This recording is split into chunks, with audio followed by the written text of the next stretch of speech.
bank investigator Charlotte Alston and her fiancé, bill collector Derek Smith, are suing neighbor, drugstore clerk Rick Ryan for vandalism to their home, harassment, and slander. Rick is countersuing for vandalism to his cars. Order. All rise. Right in the courtroom, please. Now, this is case number 554 on the calendar in the matter of Smith Alston versus Ryan. Parties have been sworn in, Judge. You may be seated. You folks have seats, please. Miss Alston, according to what I've read, you and Mr. Smith moved into a house. Yes. Along with some children. Are they your children? Yes. We have a daughter together. Are there other children in the house? My 2 sons. How old is your daughter? She's 7. You've been dating a long time. 10 years. The test is over. And you moved into the house when? In the year 2000? Yes. Mr. Ryan and his family are your neighbors. Correct.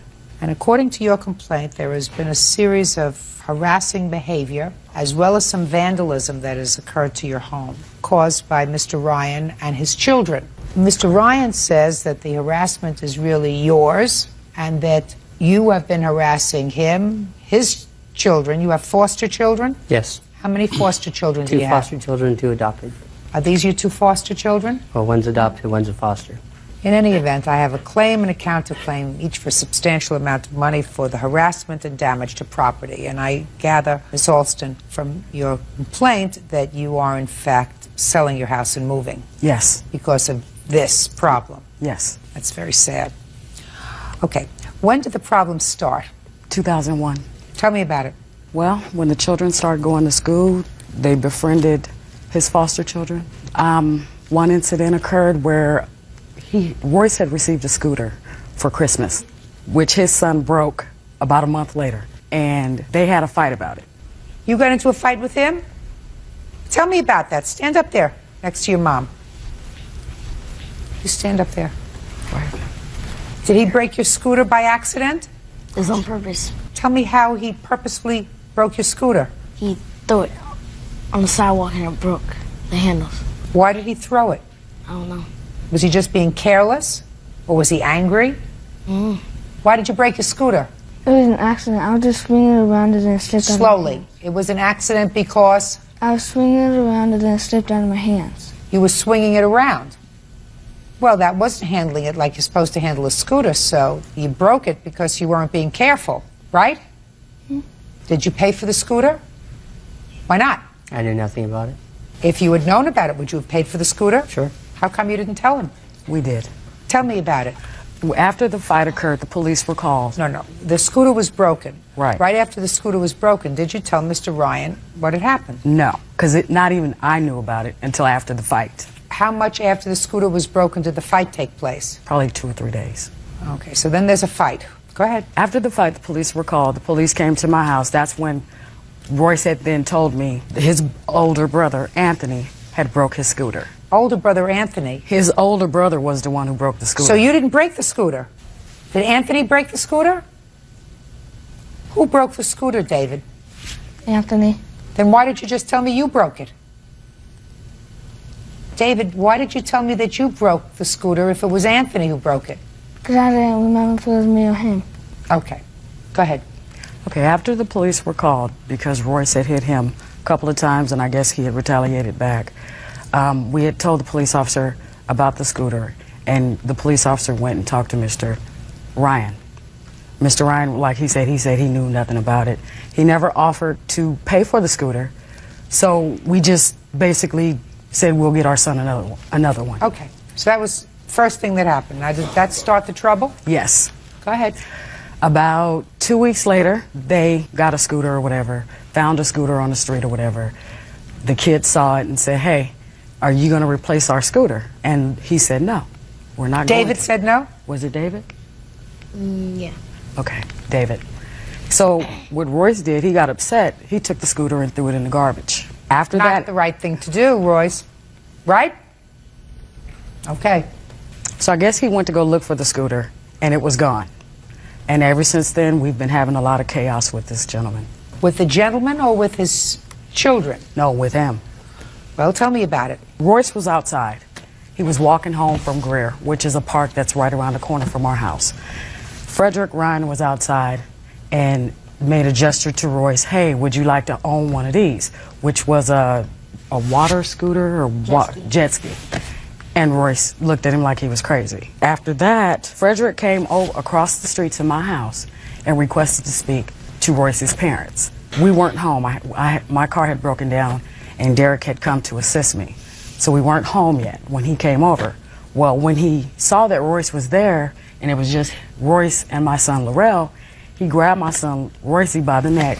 Well, you weren't home, so you don't know what happened. No, I'm just going off of what the witnesses told me. I will hear it from you. Your mother is telling me about an incident when Mr. Ryan came to your house. Do you remember that incident? Yes. Your parents weren't home? No. Tell me what happened. Royce had came in. He told me how Rick said you wish you had a jet ski like mine or whatever. You mean Mr. Ryan? Yeah. Mr. Ryan said, you wish you had a jet ski like mine, and then Royce came into the house. Yeah. Royce, when Mr. Ryan said that to you, did you say anything to him? Nothing? Didn't call him a name or anything? I just looked at him like, in shock. Go ahead. 5 minutes later after he came in, all of a sudden you hear a loud bang on the door. I'm thinking it's him and his friend playing. I told them to stop. A couple minutes later, you hear it again. So I was in there washing dishes and I stopped from what I was doing. And it was Frederick with his hands on my brother. Mr. Ryan? Mr. Ryan. He had his hands on my brother's neck, throwing him into the door. I came out, I pushed him out. I told him, put your hand down, sir. He was in the house. I pushed him out and I told him, why are you on the property? He looked at me and laughed. And so I pushed him out of the house again and told him, you need to get off my property. And then he tried to grab me. He had me like this. I had him like this and I told him, you're not going to do me like you just did my brother. You need to get off my property. And he left? My 7-year-old sister had called the police and he heard that and he left. Did the police respond? Yes. You have a police report? I do. I'd like to see it, please. Judge Judy? I didn't ask you anything yet, Mr. Ryan.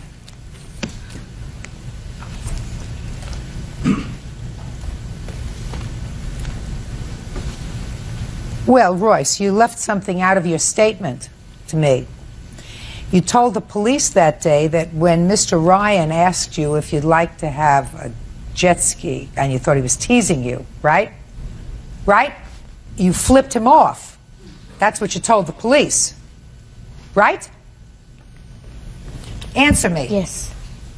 Now, is that true? Yes. Well, don't leave anything out when I ask you a question, young man. This is a court. Do you understand that? Yes. Judge Judy continues in a moment. I'm going to tell the state of California that they better look very carefully into whether or not you should have him in your house with all your children, madam. Something's not right with him. I don't think this is fair. I don't give a rat's behind what you think. Real cases, real people. Judge Judy. Charlotte Alston says neighbor Rick Ryan assaulted her 9-year-old son. She claims Rick has harassed her family ever since. Now let's proceed, Mr. Ryan. Okay. You've been having a lot of trouble with this young man because you say that there has been bad language coming out. A lot of it. Okay. I got tired of it. Fine. So you got tired of it. I want you to tell me what happened on October 18th. I was going to the store, I believe, or I was just coming home. I'm not sure exactly which. And he's out in the street, cussing, swearing, foul language, give me the finger and all this. That's not true, what you just told me. That's not true, because it's not what you told the police. You told the police this all emanated from the fact that he was calling your daughter names. No, it had nothing to do with my daughter that day. Really? My daughter was not home.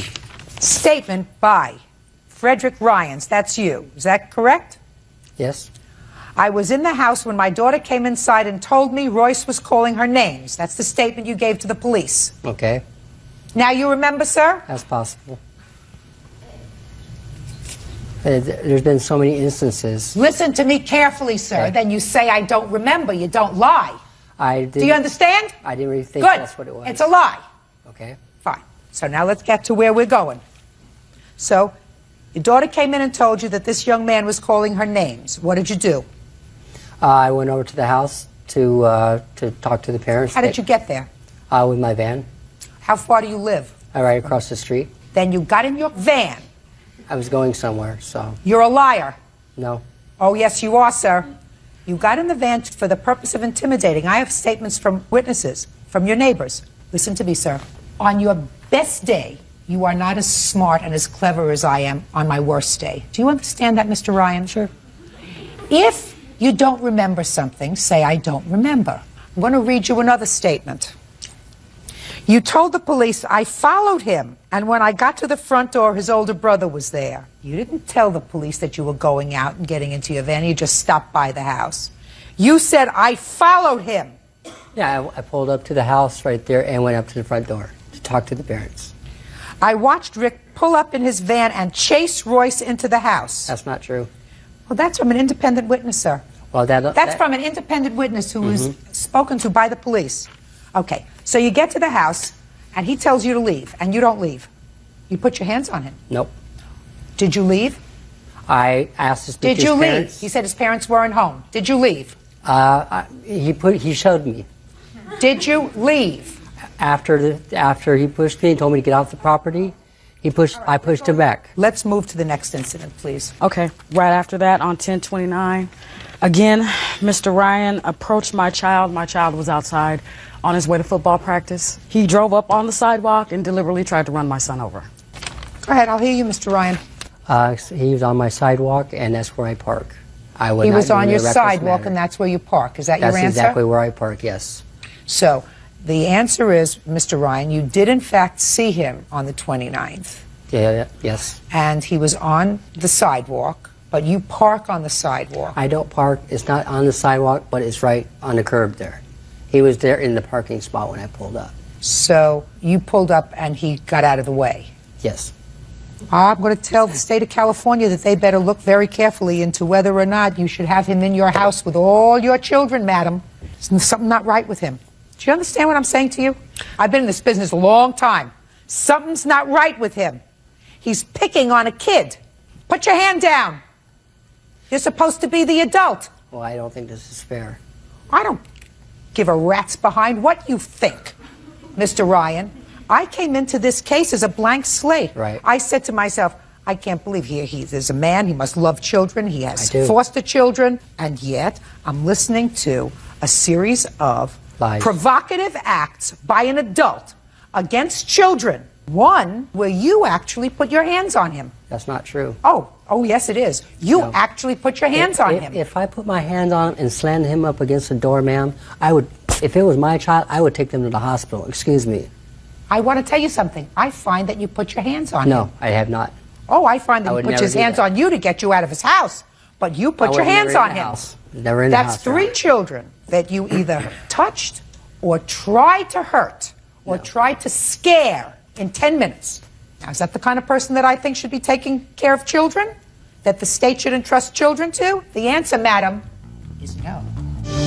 I now want to hear about your allegation of vandalism against Mr. Ryan. Okay, November 10th. My daughter and my younger son were outside playing, and I guess she was 6 years old at the time. Went across the street and doorbell ditched his house. What does that mean? She went across the street and rang his doorbell and ran back across the street. Not smart. She was Your only 6-year-old. She's 6. Not smart. And when he came out and saw her running, he called her Mr. Smith. When Royce came in and told his dad what had just occurred, Derek went over there to talk to find out what had happened. When Derek went over there, he immediately said, if you don't get off my property, I'm going to shoot your house up. At that time... Well, just a minute. Were you there? Yes, I was. Did you hear it? Yes, I did. Did you hear it? I heard it. I was right there in the garage. Okay. After that, Derek said, I need to know why you just called my daughter out of her name. Why would you talk to my 6-year-old daughter in that tone of manner? At that point, his wife comes to the door yelling, if you don't get off my property, we're going to do something to you. So she goes back into the house as if she's going to get a gun. I go over, I grab my fiance. Well, she went back into the house. She went back into the house like she was going to go get something. Police. When I saw that, I deliberately ran over and grabbed my fiance and said, let's get out of here. These people are crazy. Okay, stop. What was the vandalism? The vandalism was he shot through our window November 21st. Did anybody see him do it? My son did. He didn't actually see him. He heard his door open. When he opens his door, it squeaks a lot. And just before my window was shot, because I was in my room at the time when it was shot through, the door squeaked open. When it was shot afterwards, his door squeaked again, and it sounded like it shut. That's not very strong circumstantial evidence. Some, considering the history, but it's not sufficient enough for me to find an act of vandalism on Mr. Ryan's part. Okay. I'd like to hear the first act of alleged harassment against you, Mr. Ryan. On the 30th of December, he was cussing and yelling out the window. Then Who was cussing and yelling out the window? Royce. Royce, the little one. Yes. Then 2 days later, on the 1st, my oldest daughter, who's not here, who's 17 and a half, went to Placerville with her boyfriend, and she was just coming home. And right after that, she came in the house and she saw him going along my wife's car, scraping it. Where's your daughter? She didn't come. Well, then I'm not interested in what you have to tell me, because if you didn't see it and she's not here to tell me about it, it never happened. Do you I understand? saw them run across the street. Excuse me? She saw them run across the street. Step up. They were in the yard. Step up. No. Hold on. They were Okay, what date did this happen? January 1st. January 1st. Okay, tell me what you saw. I saw the little one by the side of the car, and when he realized it was me, he ran across the street. So you didn't see him do anything? Is Well, that right? yeah. Okay. Let me tell you what you should have done, Mr. Ryan. When one of your children broke his new scooter, you should have been the right kind of neighbors and gone over to the Smith Alstons and said to them, "We're sorry my son did that. I'm going to replace it," because that's what you're supposed to do. You should have gone over there. I'm not excusing bad behavior. Yours. You understand? I think that you have a fresh mouth. Royce, does your mom know you have a fresh mouth? Yes. He does, you know. Yes. You know, he looks like a sweet little angel, but, you know, I know that he can be a nasty little kid. Not necessarily his brother, who looks like a relatively mild guy. But this one's a brat. Judge Judy will continue in a moment. I heard not one incident, Mr. Ryan, or Mrs. Ryan, where either Miss Alston or Mr. Smith acted inappropriately with your children. There may have been instances with their children acting inappropriately with your children, or acting inappropriately towards you, calling you names, this little fresh mouth over here. But I haven't heard one incident where these two people acted inappropriately with you or your minor children, because that's what caused them to sell their house, the fact that adults who were supposed to know better were intimidating their children that they can't tolerate, then they have to move. And for that, you have to pay. Judgment for the plaintiff in the amount of $5,000. Defendants get nothing on their counterclaim. That's all. Parties are excused. You may step out. Judge Judy will continue in a moment. We tried to get a restraining order. Basically, I have tried to talk with him. We argued for an hour and a half. There's nothing but constant lies. Verbally, but to no avail. And it's just, it's ridiculous. This man has severe problems. He needs help. 72-year-old Mary Jenkins is suing her daughter, youth counselor Mary Lynn Fowler, and her husband William Fowler for the cost of a trip to Hawaii. Order. All rise. Now, this is case number 86 on the calendar in the matter of Jenkins versus Fowler. Thank you. Parties have been sworn in. Judge, you may be seated. Ma'am, have a seat, please. Mrs. Jenkins, the defendant is your daughter, I gave birth to her, yes. and the co-defendant your son-in-law. Yes. According to your complaint, you believe that your daughter and son-in-law owe you for their share of a trip that you took to Hawaii. Yes. You asked your daughter to join you so that she could help you with your wheelchair and getting around, and you agreed to pay for her. Yes, I did that. She wanted her husband to go along. You said you couldn't pay for him. Yes. Or would not pay for him, and she agreed to pay for him. Right. So you say that they owe you some $3,000 for the trip. Well, there was more than that. I gave her the number to my credit card that she could use over the telephone, and so she charged up a lot of things before we ever got started. Told her she could charge a car payment, utility bill, cellular one, Geico. So a lot of other of their personal charges that Yes. they placed on your credit card. Yes. Can I see the list of credit card charges that you think that they owe you, Ms. Jenkins? Do you also want to see where on a different credit card I paid for everybody? Yes.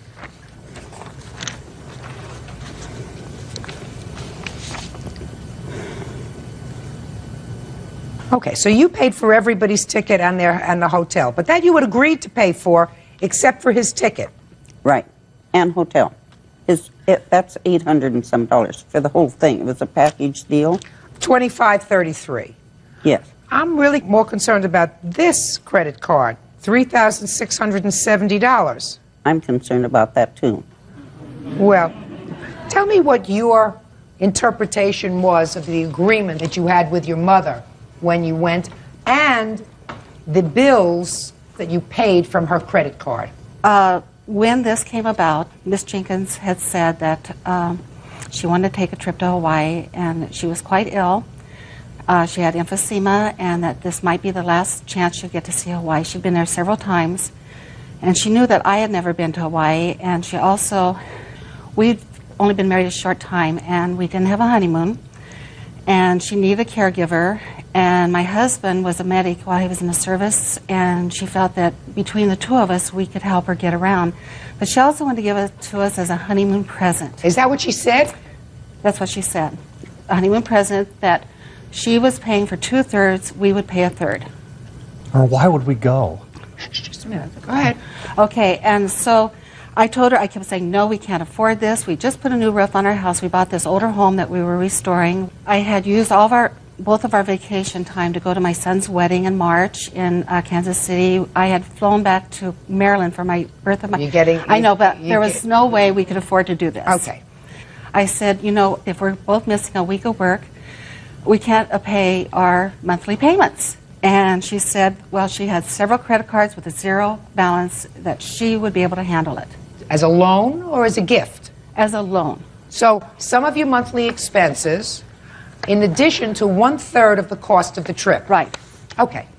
Because I haven't been a part of Miss Jenkins' life but the last 24 years, I have gotten to know my siblings, and they all told me that I needed to get everything in writing. They all warned me, or get witnesses. And in those phone calls, Miss Jenkins shared with us that... Do you call your mother Miss Jenkins? My mom, it is very hard, told us that it didn't matter how long it took, or how long it took, or how much we could afford per month. You know, that she really wanted to go on this trip, and she wanted to be able to experience the time. I've never been alone with my mom on a trip ever. Why is that? So she's never been a mother to her, Your Honor. Well, I was 3 months old when I was sold to a family. It was considered like a black market by my biological father and mother. And so you were raised by another family? I was raised by another group of people that abused me for the first 18 years of my life. And then you found your mother? I was 29 when I made the first call on April 7th, 1978. You have siblings? I have 7 siblings. All older? 2 older, and the rest are younger, and 1 sibling by my father. So this was really the first time you were alone with your mother? Alone without anybody except for my husband. So you have every intention, or your intention is or was to pay back the expenses that you put on this card, your phone bill and your insurance and the other things. Okay. Did you pay back any of the money to your mother? Yes, I did. How much did you pay back? The total is $1,026. Now, as far as you're concerned, does that bring you up to date with your mother, both for the expenses that you charged on a card and the third of the trip? Doesn't look We that don't know way. how much a third of the trip was. We have never received any documentation telling us the cost of the hotel, the cost of the airplane ride, anything. All I know is the trip to Hawaii was $25.33. 1/3 of that is $8.44. Okay. Okay. And then the other charges that you have on this credit card, which is what your mother gave me. Let me see if I can come up with a number. I have letters here from both Mary Lynn and her husband that said how much they were going to pay and when they were going to pay. When she first came to Oregon, I co-signed for her to get a new car. I'm not going, listen to me. Don't go back into ancient history. This is a very simple case, and let's not make it any more complicated, madam. The last payments I got was for $13. That's what they're going to pay me the rest. $13 for 18 years will repay me for this loan. How old are you, Miss Jenkins? 72. You don't have a lot of money, but you have some, enough to keep you comfortable? Yes. Good.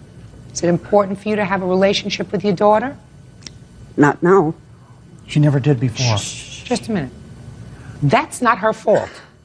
I was in the hospital when she was taken from me, and her father placed her with these people. I was in the hospital. He had deserted us.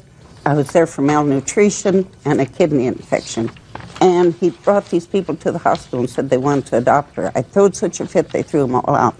When I got out of the hospital, he had placed her with these people. Judge Judy continues in a moment. She told him that the used appliance man was my father. It's not a matter of money. I was sold for pots and pans and the cost of her hospital bill. Real cases, real people. Judge Judy. Mary Jenkins says her daughter, Mary Lynn Fowler, and her husband, William Fowler, owe for a trip to Hawaii and for unpaid credit card charges. Miss Jenkins, I'm not placing blame. Oh, okay. I'm not placing blame. All I'm saying to you, it's not her fault. She was the baby. She was a baby. That's right. So it also was not my fault. I tried. Well, it's not her fault, so it has to be parents' fault because the parents are the parents. It's not her fault. All I'm saying to you is... I was 18 years old when she was born. All I'm saying to you is, it seems to me that it's a very sad state of affairs. It is a sad story. When a parent, especially with a circumstance where there has been a terrible estrangement over the years, for a couple of $1,000s, sues a child. That's something that I hate to see. If a child disappoints you by not repaying a loan, what parents usually do is say, I'm not going to give them any more money. It's a sorry state of affairs when you choose, under these circumstances, over a trip, to bring a lawsuit against your children. Now I'm going to turn to your counterclaim for a minute, which I believe you know at this point is nonsense, but I'm just going to make sure you know it's nonsense. Your counterclaim is two things. You believe that you should be paid for caregiving services on the trip to Hawaii. Mm-hmm. And then a certain emotional distress. The emotional distress, I'm sure, is some of the distress that you've just told me about. Well, you don't get paid for that. And as far as the caregiving for your mom, that was the arrangement. The arrangement was you were going to take care of her there so that she could travel. There was never any discussion of compensation, so you're not entitled to create a contract afterwards. So I'm sure that but for the fact that your mother filed this lawsuit, you would not have filed your counterclaim. Right. Would that be a fair statement? That's right. Yes. So, the emotional stress, though, I did have to go into therapy, which was very helpful so that I could write the letter that started this whole thing. On January 2nd, I wrote her a letter sharing with her I knew the truth and that she doesn't realize I have the paperwork where she signed me off when I was 3 months old. I have 2 valid certificates of birth with 2 different names. The people that adopted me to put me in a life of abuse. I was 18 years. That's why the $13 for 18 years for the 18 years of hell I lived in until I could leave home. It's not a matter of money. I was sold for pots and pans and the cost of her hospital bill. And my biological father shared in the guilt. He told me he was sorry. He thought he wasn't my father. She told him that the used appliance man was my father. So that's why he left. He didn't have any need to stay around any longer. Mrs. Fowler, it sounds to me as if you have a lot on your emotional plate to deal with. And I do, and I appreciate your allowing me to share. I believe that you have a lot on your emotional plate to deal with. So let me just make some suggestions to you. Thank you. You have children? I have 3. How old are they? My oldest is 33. He's a president of a company. My daughter lives here in Los Angeles. I adopted her from Cambodia, and she's 41. She's married to a fireman here, and my youngest son is just 30, and he's a doctor of psychology, and he just was out of the Navy during the 9/11. So it sounds like you have 3 lovely children. I do, They've done and okay. grandchildren. And how many? 3 grandchildren Soon and 2. to be 3. No, I have 3. 2 boys here, 1 girl in Nebraska, and 2 that are in within the next week. So it sounds like everything came together. That's good. Despite the pain in the beginning of your life. So well, the reason I asked you the age of your kids is because you had children when they were 18. Remember when they were 17, 18 years old? Definitely. Tell me about them when they were 17, 18 years old. Hot cars and fun times, and we also went through. But irresponsible. They had to be respectful, you know. But they had to be irresponsible. responsible, yes. Irresponsible kids. Yes. Kids. Sometimes. So because I had 18-year-olds, a whole bunch of them, and they know nothing. Oh, about life. So I want you to just think about your mother being 18 years old, and you were her 3rd child? 3rd child. 3rd child. So something wasn't going right in her life. I know that. Because she must have had first when she was 14 or 15. Right? And I understand So something wasn't going right there. And nobody has a crystal ball. Very often adoptions turn out beautifully. Most often they turn out beautifully. People who want to adopt a baby really want a child very desperately, and they want to give the child a home. So if that even entered the mix of 18 years old, I got 3 children, I have no idea how I'm going to pay for tomorrow's bread, at least give my child a shot at a future. The fact that it turned out badly is a sin. It is. But I don't think that that sin can be visited on your mother, because you know what being 18 is, being 17 and 16 and 15 and... Nor did I ever say that I knew this dramatically because I didn't want her to hurt. I have, you know, I've known for the last 29 years that I was bought. I was not ever legally adopted. There's no legal adoption papers. And I was told from birth on that I was not loved and that I was sold to them. Then your quasi-adopted parents did a terrible thing. They did. And they're gone. And everybody's dead but me, so that's why use No, they're mother. not. No, Miss Jenkins, you I'm have serious. to... All these other people are all dead. You have to understand that your daughter, even though she's 53 years old, has certain hurts. I understand that. And that I she's hurt had too when I couldn't get my baby. Listen to me. It's different. You're the mother. You're supposed to be the one to take care of business, even if you are 18 years old. It was your fault you got pregnant. It was your fault you had her. And she's had to deal with certain hurts her whole life. And it looks to me as if she has done a responsible turnaround, despite her unfortunate upbringing. And she's raised a family. She has a nice husband. She has nice children. And she appears to me to be a lovely lady, despite the fact that she has pain. And I think you're making a big mistake by suing her. I want to tell you that I think you're making a big mistake by suing her. Can I say something? Sure can. When she first found me, she called me. I got on a plane. I went back there. I spent a month with her.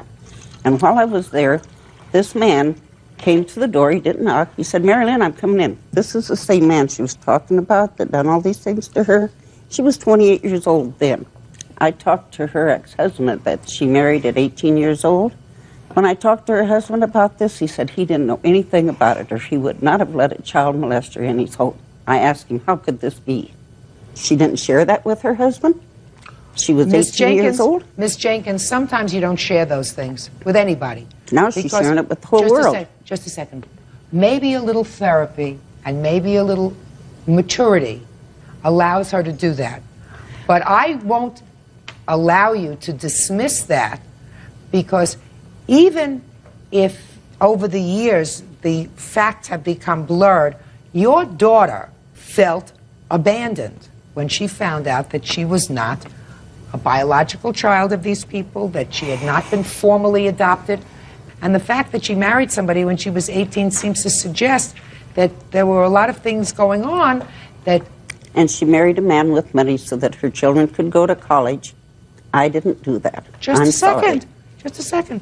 May I? She has not had an irresponsible life. I think you're making a mistake by suing her, but there it looks to me, folks, I see that I'm not going to repair this, Miss Fowler. Can I add, Sure. Can I add something? I've been silent. Yes, I've been silent. My ex-husband did not know about my abuse because I felt like I would have been dirty to him. The reason why the child molester came in my home was because he was at my grandmother's house. My biological mother was there. He came in because he wanted to renew old friendships with her. He was That's in a and lie, out. Mary He was Lynn. in and out of our home for the first 3 years of my life. He would come over and drop me off. She would babysit for me while they went out and partied. And you tell them that's are not you a telling lie? me that you knew your mother? My mother babysat for me till I was 3 years old. In these So- other people's homes? In her own home. They brought me to her my house. home. So at 3 months old, you were given to another couple. Right. But they allowed your mother to babysit for you Right. until you were 3 years old. Miss Fowler, Thank you. I'm do you sorry. have a nice husband? I have a wonderful husband. You have 3 children? Yes. You're going to have some new grandchildren? Yes. Sounds to me as if everything is okay. It is. And you're trying to find a Some comfortable closure. path. A comfortable path for yourself. I don't think your mom's going to get there. She's not going to get there. And whether or not you can mend it, I don't know. And I don't even know whether it should be that important to you anymore. You know, you want it to be important, but I don't know if it Everybody can be. wants a mom. Yeah, but I don't know if it can be. So it seems to me as if you have somebody lovely to rely on, and you have a lovely family, and maybe it's just time to put that period. So, Miss Jenkins, I've gone over some brief figures. You're suing your daughter and your son-in-law for $3,048.38. I find that they owe you $760 on the bills, and I'm entering a judgment in your favor for $760. And if you want to cancel it, you can. That's all. I want to That's cancel up to you. it. I want to cancel it. Well, you want to cancel the debt? No, that's No, important. I want to You want to cancel cancel this the court. debt? I want to cancel Do you want to this court. cancel the debt? No, I want You want the money I need to pay the credit card off. $760 then is what you get, period.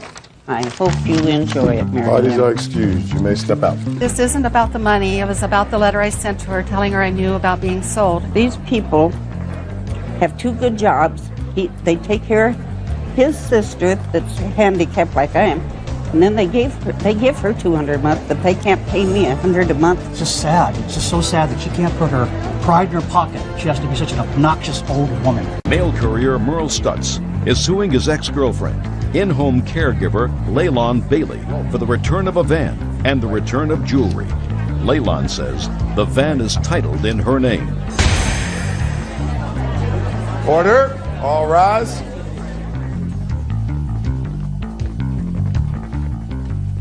Yeah, this is case number 118 on the calendar in the matter of Stutz versus Bailey. Parties have been sworn in, Judge. You may be seated. Gentlemen, have seats, please. This case is like a mini-series. Mr. Stutz, you and the defendant lived together for a long time, and there are lots of pieces to your claims, because I have a claim, I have a counterclaim. The main part of the case is about a van that you claim is yours, that after you broke up, you had impounded. So now the van is in impound someplace. Is that right, sir? Yes, it's in a storage. And you want the defendant to give you the title to the van so you could have your van out of storage. The defendant says it's her van, and she wants the van. Then you claim that she has some jewelry that belongs to you. She says she has one piece of jewelry that belongs to you that she's prepared to give back to you. And what is that, madam? The ring his father had made for him. Can I see it, Bert, please? Sure. So let's take care of the simple things first.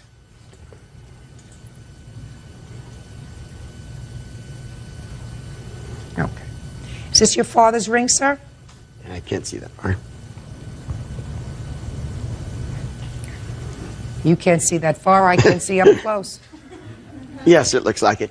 Now you have it back. Yes. Okay? Yes. Easy. Thank you. Now let's deal with the other easy part of this case. You were engaged to be married, That's true. and you gave her an engagement ring. Yes.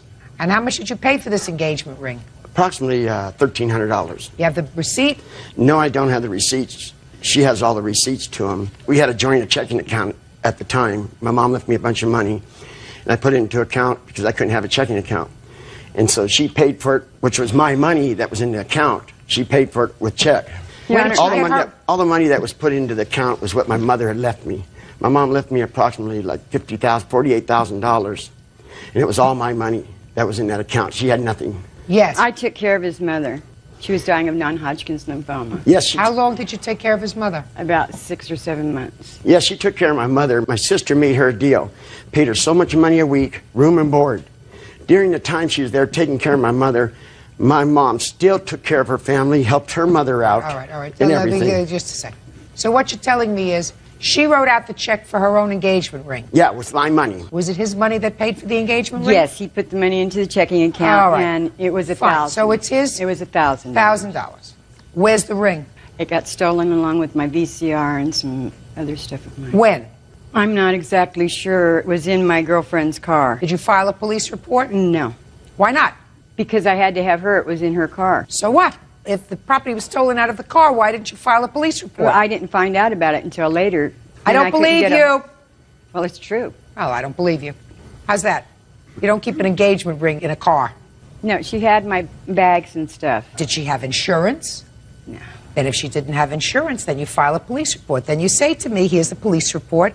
I listed it as an item that was stolen, and therefore I have some proof that it was stolen. So right now, sir, you're ahead of the game by $1,000. Thank you. On your claim. Now tell me about the van. Okay, I bought, my mom left me money, and she had 3 wishes for me. One, okay, well, I bought this van on approximately October, when I got a big check from my mom's inheritance that she left me. And she was supposed to go register the van as me as legal owner and her as registered owner. Why did she do that? For insurance purposes. Why? What's wrong with you? My record isn't very good that Why? way. Because I had a couple tickets at the time. What else, sir? And that's it. Just tickets. So you put the van in her name? No, it was never finished in her name. What it was, she was supposed to go take it down there, and then when she left, after a big heated argument, she took the van, and just left. The next day I go down to the DMV to find out what's up. They tell me that she's trying to put this in her name. And so I says, wait a minute here, so the DMV puts a stop on it. And as my witness will tell you, he's seen the money exchange at the time. How much did you pay for the van? I paid approximately $3,300 for it. Oh, okay. Now, what's your story about the van? For one, he wasn't there. Just tell me what your story is about the van. Okay, when we were waiting for the house to go through probate, he lost his job. We needed money to pay the rent, and we sold the Volkswagen van so we could pay rent. And he said that he would buy me another van, and he was going to buy a truck. And he said... All right, so you sold his car in order to pay the rent? No, he gave it to me, and he kept saying, it's up to you, it's your van. If you want to sell it. I said, well, we need to pay our bills. All right, let's go. Let's go. So now we went and bought the van. He bought the van with his money, is that right? Yes. Is that van titled now? Is there? No, it's not. It's right It's through not the middle of it all. complete, but I have the paperwork here. Good. Can I have it, please? And then there's some I'll other just give jewelry her that's all the involved too. paperwork. That's it. That's it. And Your Honor? What? Can I say something else? What? When I went to the DMV to finish the paperwork, and the police came and said that it was on the hot sheet, I said, yes, I reported it stolen because it was stolen from behind my apartment. How long did you people live together? Off and on for like 15, 16 years. When my mom died, I tried to make it work, and it just wouldn't work. I was tired of taking care of her and her family. We went through a bundle of money, and like 3 months, we went through a lot of money. And I don't have any indication that he made a gift of this van to you. He bought it, he paid for it, and shortly after you got it, you took off. When I left, Your Honor, he said for me to sign off on the RV, and he wouldn't give me any problems about the van. That's baloney. Oh, just 1 second, just 1 second. Hold on a second. Oh, here we... Hold on a second. He was there. Shh. He was there. Hold on a second. You bought an RV? I bought this RV at the beginning of her... When my mom gave me a first $10,000 check, I bought an RV to live in because my mom, when she in our dying bed, said to buy this so you make sure you have something to live in. Just a second. What year was that? 2000. And at that point, you'd been together with her 13 or 14 No, years? we really weren't together off and on. What happened What does was that we mean? got back together when she was taking care of my When mother. he needed help. Oh, You know, okay. and when she got paid for it, I even Okay, took her to just 1 Mexico second. on a cruise. So before that, you weren't living together? No, we only actually lived together after my mom died for, 10 months or something like that. A relationship was just like that. Judge Judy continues in a moment. He almost killed me when his mother was alive, and I told him if he laid a hand on me that I would leave. I haven't touched you in over 10 years. Listen to me. I'm not interested. Get over it. And later today, Have you ever known her to be psychiatrically hospitalized? Yes. How many times was she in a psychiatric hospital? I really couldn't tell you because I'm so used to being incarcerated, so I couldn't tell you. Real cases, real people. Judge Judy. Merle Stutt says his former longtime girlfriend, Leylon Bailey, owes for the return of his van and the return of jewelry. Leylon says Merle has her belongings too. Listen to me. Give him the title to his van. I was there. Your Honor, he was there. I don't care. He paid for the van. It's his van. He was stupid to say, go put it in your, you put it in your name. Excuse me, Your Honor. No, he told me to. Quiet. We don't have a long-standing living together for 15 or 16 years. You've known each other 15 or 16 years. You actually lived together for 10 months after his mother died. We lived together before. And he almost killed me when his mother was alive. And I told him if he laid a hand on me that I would leave. Then why did you I go haven't back? touched you in over 10 years. Then why'd you go back? In the RV. Listen to me. I'm not interested. Get over it. Get over it. You cared for her enough to give her an engagement ring, right? Yes, and he bought me the van. Yeah. Yes, Right. yes. I'm agreeing with that. Fine. And you get $1,000 for that because I don't believe her story for a second that it got stolen out of a car with a lot of other stuff without filing a police report because somebody has property that's stolen. You call the police and you say, this car was broken into and all my property was stolen. That's what a normal person does. All right. Now, you say that he has some of your personal property. What does he have of your personal property? My microwave oven that my girlfriend gave to me. Yeah. He tried to give me an old broken down one. Yeah. And What else? my brass Stop it. collection, my angel collection. What else? Some clothes. You have her angel collection? She can have it all. Sure. I want you to just pay attention to me. Yes, ma'am. Do you have her angel collection? Yes, it's in storage, and I'll give it back to her. So no Pack problem it at all. nicely and give it back to her. Yes. Do you have a microwave that she had? No. Nothing else? The microwave was given to both of us Listen to to put me. in a motorhome. Anything else other than her angel collection? I'll give her everything. I don't want none of her stuff. What else do you have? I need to itemize it. My mom gave her a rocking chair, which she can have, and the angel And my sewing machine. and the sewing machine. She can have that too. What Yeah, else? that's So let's all I make it took. clear. Okay. Listen. The two of you, stop moving around so much. You're making me nervous. Angel collection, sewing machine, and a rocking chair. What else do you have, sir? That's all. I don't know if the sewing machine and the rocking chair is in the garage because I went in there and she'd already been in the garage taking stuff out of it. Do so you we have to the ask her if she sewing took it machine? or not. Yes, I got the sewing machine. And what about the rocking chair? I got the rocking chair. but- Fine. So what we're talking about is an angel collection. 5 days from today, you make sure she gets Oh, yeah, yeah, I will. That's all. Thank you. Parties are excused. You may step out. The only reason I left was because he hit me, and I told him if he got physically abusive with me again. Oh, never yeah, touched you you. never tried to kill me, huh? I took her to Mexico, spent money on her, bought her clothes. He almost killed me when his But, Mom, mother was alive. giving her family money, taking care of everybody. And I just got tired of it. If they've been physically abusive once, they'll never change.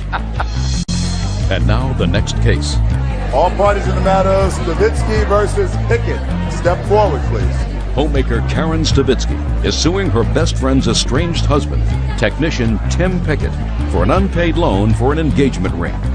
Miss Stavitsky, the defendant became engaged and then married your best friend. That's correct. Is that your best friend? Yes. So you and the defendant were married at some point, or still are married, but in the process of divorcing. Correct. Is that right, sir? Yes. When did you become engaged, sir? December 21st, I believe it was. Of what year? 1999. And you wanted to buy your fiancé an engagement ring, Yes, sir. but you didn't have enough money, so that the plaintiff lent you some money. Yes. How much money did she lend you? $1,678.95. Is that the total amount of the ring that was purchased? Yes. Tell me about the conversation that you had with her with regard to her making this loan to you. Well, we had come to an agreement that I would pay her $100 a month until the ring was paid off. She was very nice. Yes. Well, the lawsuit is all about this. They got married. When did you get married? June 17th of 2000. And you were making payments on the ring. Yes. You still owe some money on the ring. Yes. And you say, I'm not paying for it anymore. Right? Correct. Get it from her. That's your position. Yes, Your Honor. Explain to me how that works. Not long after the marriage, we were having financial difficulty, and Karen was aware of this, and we had talked, and she agreed that what I could pay her as often as I could, I would. Since the divorce was filed, I haven't been able to make any payments because of the payments that I'm making as far as covering bills and child support, and now Karen has filed suit against me for the outcoming of the ring. Well, why should she be out the money? Well, she shouldn't be out the money, Your Honor, but the cause of the divorce I mean, my children were verbally assaulted, and I'm sorry, I don't stand for that type of treatment to children, so I had to leave the home. Well, your wife's not the plaintiff in this case. She's the plaintiff. She was a nice person. She lent you money so that you could buy a ring because you were in love with this girl. You wanted to give her a ring. You said, I don't have the money. Lend it to me. Yes, Your Honor. She lent it to you. Right. And now you're in your answer. You say, I don't have the marriage. I don't have the ring. I don't get to look at the ring. Well, and therefore, I don't have to pay for the ring. Go ahead. Your Honor, I've requested that the ring be given back or to be sold to pay off the loan on the ring. I know that's what you requested, but why do you think that you're entitled to that? As far as a wedding ring to me, Your Honor, it represents... Engagement ring, not wedding ring. Well, it's an engagement wedding ring set. Okay. Is honor trust, which was broken in the marriage. By her? No. That's why I requested the ring back, so it could be sold to pay... You don't get Karen it the back. money. You don't get an engagement ring back once you've been married. You get an engagement ring back if you're not married. An engagement ring is given in contemplation of getting married. It has always been my position that if the engagement is broken, whose ever fault that is, the ring goes back to the person who gave the ring because there's no contract. But once you get married, what you're suggesting is all those people who get divorced, the ex-husbands get back the engagement ring, whether they're married for a year or 2 years or 25 years or 30 years or 50 years, they get back the engagement ring. Is that your position? Yes. Wrong!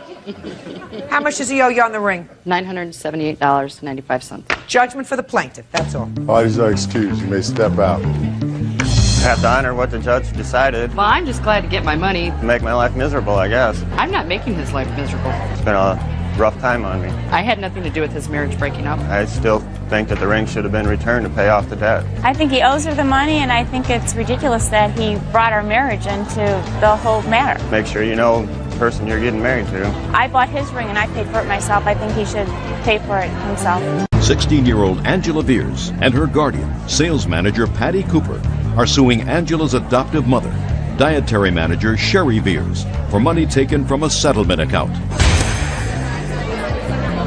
Order. All rise.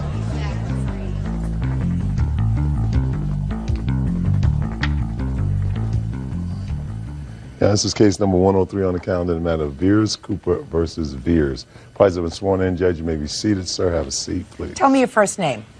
Angela? Angela. Person that you're standing next to is your guardian. Yes. Is that right? Yes. She is also a relative of yours. Is that right? Yes. How is she related to you? She's my aunt. And the defendant is your adoptive mother. Yes.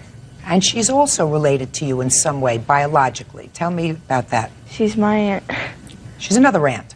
Yes. And I gather from reading the complaint that you've lived with a lot of different people. Is that right? Yes. And you went to live with and was subsequently adopted by the defendant, your aunt, when you were how old? 14. How old are you now? 16. And how long did you live with her in total? Approximately about a year. Maybe a little less. And it didn't work out? No. And ultimately you came back to live with your other aunt, who is now your guardian? Yes. With your permission? Yes. This case is about a settlement that you had. When you were a little girl, you were bitten by a dog. And there was a lawsuit and a settlement. How much was that settlement? Settlement was $9,000. And there were a couple of withdrawals from that settlement for some small items. Is that right? Correct. Way back when you were younger. What were those items? One, I believe, was going to the dentist or the orthodontist, checking out what damages there was done after things had healed. And then the second time was to pay a back medical bill from when the dog bite happened. And this lawsuit is about the remainder of that money, which was how much when you adopted her? It was $9,000 when we went into the bank, got the savings, and put it into our name. And in the year that she lived with you... Actually, she lived with me a little bit longer. How much longer? We got her when she was 13, and she stayed with us until she was 15.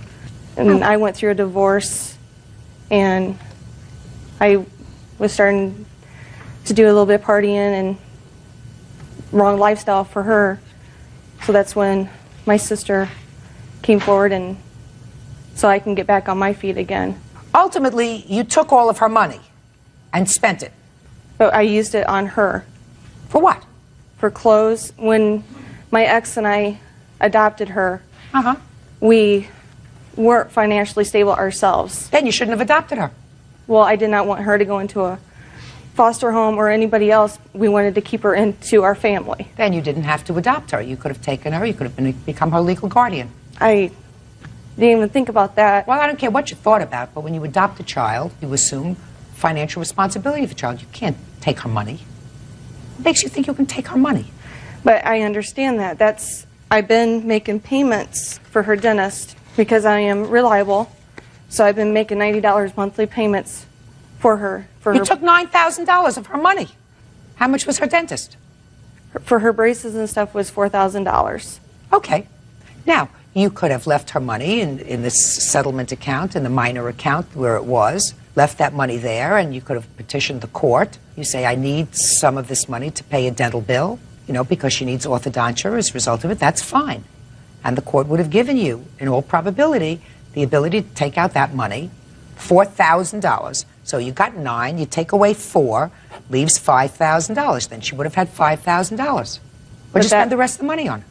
But we used that to get her school clothes and her accidentals that she needed. You have to do that yourself. You're her mother.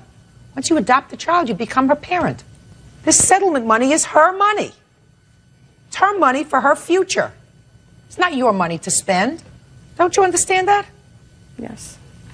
Then why did you do it?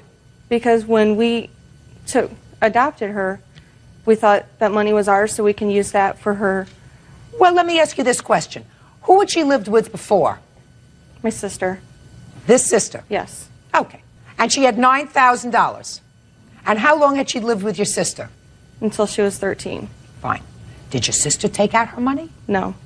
You knew that. She lived with your sister a long time.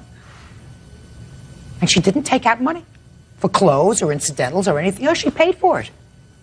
But at the time, I also was married, and my ex insisted that we do that, and it's hard to say no. it's hard to say no. You understood that Angela had lived with your sister most of a substantial portion of her life. She had this settlement money. The money was relatively intact. So all of a sudden, you adopt her. Quick, go to the bank, take out her money, and spend it. That's outrageous. I don't know what else to say to you, except to say that you're suing for the maximum amount of jurisdiction of this court, which is $5,000. Is that right? Yes, it is. You got it. Judgment for the plaintiff in the amount of $5,000. That's it. Parties are excused. You may step out. I know I was in the wrong. I just hope we can all go back to the way things were before. I'm just glad it's all done and over with. All I ever wanted is to put things back the way they were. Good. 23-year-old Christina Irizarry is suing her brother, 22-year-old porter Paul Irizarry, for crashing her motorcycle. Paul is countersuing for doctor bills as a result of the accident. Order. All rise. Quiet in the courtroom, please. All rise. Now, this is case number 218 on the calendar in the matter of Irizarry versus Irizarry. Parties have been sworn in, Judge. You may be seated. Sir, have a seat. Ma'am, you also. Miss Irizarry, I'm going to make short shrift of one part of your case, Okay. and that has to do with rent, this little tidbit of rent that you Okay. want from the defendant, who's your brother. I want to stay with the claim for the destroyed motorcycle, Okay. because that's really the basis of your claim, the destroyed motorcycle. Am I right? Yes, ma'am. Okay. There's your claim. Your brother doesn't deny that he was riding on your motorcycle. He totaled it. Damage was substantial to the motorcycle, over $3,000. His defense is that you should have had better insurance. And, shh, is that right? And he is counterclaiming because he says if you had better insurance, he wouldn't have had to have paid all the medical bills when he was injured when he had this accident with your motorcycle. So that is his counterclaim, and he is counterclaiming for $5,000. Is that right, sir? Yes, sir. Yes, ma'am. When did you get this motorcycle, Miss Irizarry? Actually 2 months before he wrecked it on me. And how much did you pay for it? $3,500. You have the bill? No. I don't have the bill, but actually I have, from the place that I bought it from, papers of the same year and same bike and same model for the price. Who did you buy it from? A private owner. Tell me about the day that your brother borrowed it. He usually takes it. He'll ask us to borrow it, and he always tells us if anything ever happens, he'll go ahead and he'll pay $3,000 for the bike if anything ever happens to the bike. The day he asked me to borrow it... when did he say that? Do you mean, sis, can I borrow your bike, and if anything happens to it, I'll pay you $3,000? Is that what he says? Well, in Florida... I want to know. I'm asking you. Well, what happened is in Florida, you don't need insurance on a motorcycle. And I told You didn't him, answer my question. Go ahead. So you mean what your brother said to you was, sis, can I borrow your bike, and if anything happens to the bike, I'm going to give you $3,000.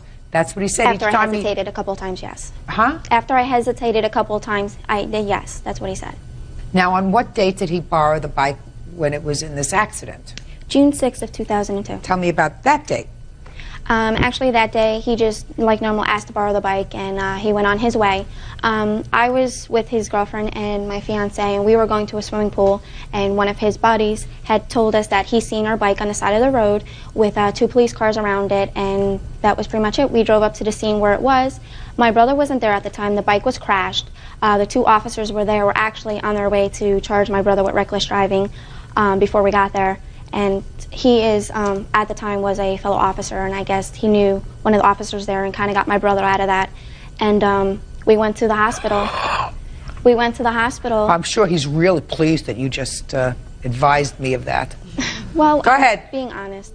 And and we pretty much met him at the hospital. The cops informed us that we had the tow truck coming on their way to tow the bike, and it was undrivable. And that was pretty much it. And I went to the hospital. And he was in the hospital? Yes. How long did you stay in the hospital? 4 hours. 4 hours? What'd they do for you? They just cleaned the wounds and sent me on my way. I was down for about a little shy of 2 months. Couldn't work, couldn't move. Why couldn't you work? Because I had road rash all over my whole body. So you borrowed your sister's bike, you totaled it. Go ahead. Let me hear you. The day I had borrowed the bike, I was asked to drive the motorbike to see if there was any knocking noise. Her and her boyfriend had asked me to test drive the bike to see if it does any noises. I took it for a quick ride. On my way back, I was going over railroad tracks. The back tire popped out on me. I tried to control the bike. I couldn't control it. It says I was swerving in and out of the lanes. The total distance from the tracks to where the bike was 370 feet. I only slid about 50 feet to 75 the most. And then after that, when I got into the hospital, I told her I got AAA, drove back to the house, put it in a bargain trader. We're on eBay because she had got rid of a car with a blown motor that way. I said, we'll do it that way too. I don't know what you're talking about. What gibberish are you talking about? Neither do I. I told her not to put the bike in the junkyard, not to tow it back to the house, and I'll be able to sell it. So that way, you know, it's not all the way money out of pocket. So here I am. I'm sitting here thinking about, well, shouldn't she have insurance on it or provided me with a helmet or anything? And the back tire was totally bald. That it started showing spots to the back tire. Had you ever used this motorcycle before, sir? Yes, ma'am. How many times before had you used it? Quite a few. Sometimes I was stuck with the bike. Sometimes she would ask. Shh, don't speak. You ran out of gas. Don't speak. I'm talking to him. Had you used it more than 10 times? Oh, yes.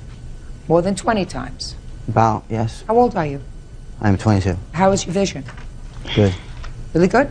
Yeah. Good vision. Good enough so that you can tell if a tire is bald or not, right? Right, but... Don't say but me no buts. Sorry. But me no buts. So on this particular day, you say you had not borrowed the bike, but you were asked to do a test drive on the bike. Yes, ma'am. Yeah. Baloney. Judge Judy continues in a moment. You were going so fast, the bike was airborne, sir. Right. Why?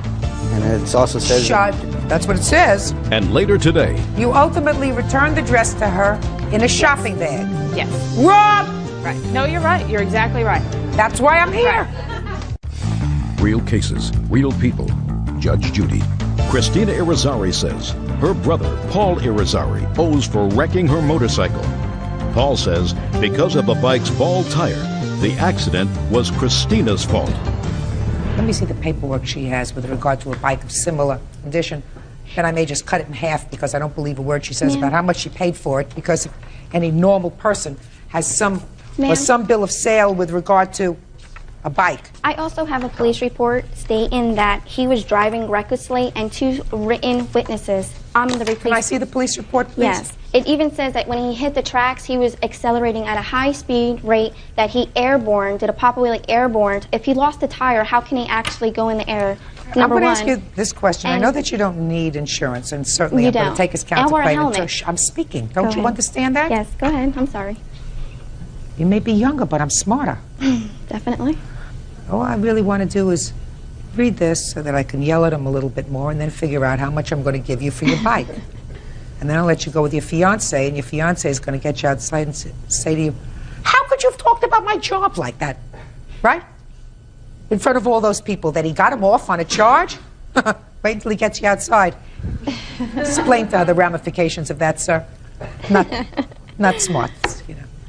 Well, there are witnesses here that say that you were going so fast the bike was airborne, sir. Right. Right.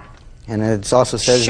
That's what it says. Also, Anyway, you borrow somebody's property, you don't take good care of it, you got to pay for it. The fact that she is not required to have insurance in the state where you live is kind of ridiculous, because if he had used your bike and instead of just hurting himself, he had killed somebody else, you know who they would come after? Me. Right. Yes. Right. I probably think you got a good deal on this bike and paid maybe $2,500 for it, and that's what you're going to get. As far as your counterclaim is concerned, it's the dumbest thing I ever heard. Absolutely the dumbest thing I ever heard. You did the wrong thing. Well, I'm suing her because of the tire, not because of the insurance. Listen to me. The tire was bald? That's right. There's a term in the law called assumption of risk. Let me tell you what that means. That means that if you do something that's dumb, you assume the risk and the consequences of your actions. Now, unless you can tell me that her eyesight is so much better than yours and you could not see that this tire was bald, according to your testimony, you drove this bike at least 20 times in the 2 months that she owned the bike. That's right.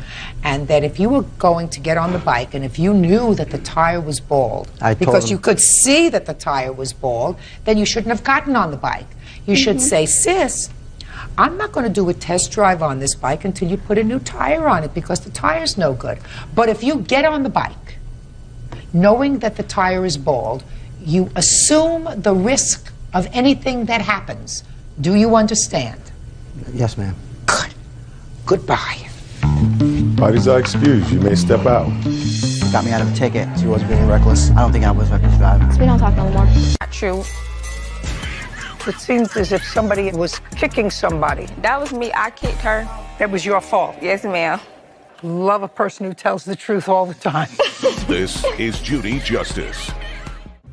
Bailiff Cassandra Britt is standing in for Bailiff Kevin Roscoe, and Law Clerk Alexi Menser is sitting in for Law Clerk Sarah Rose.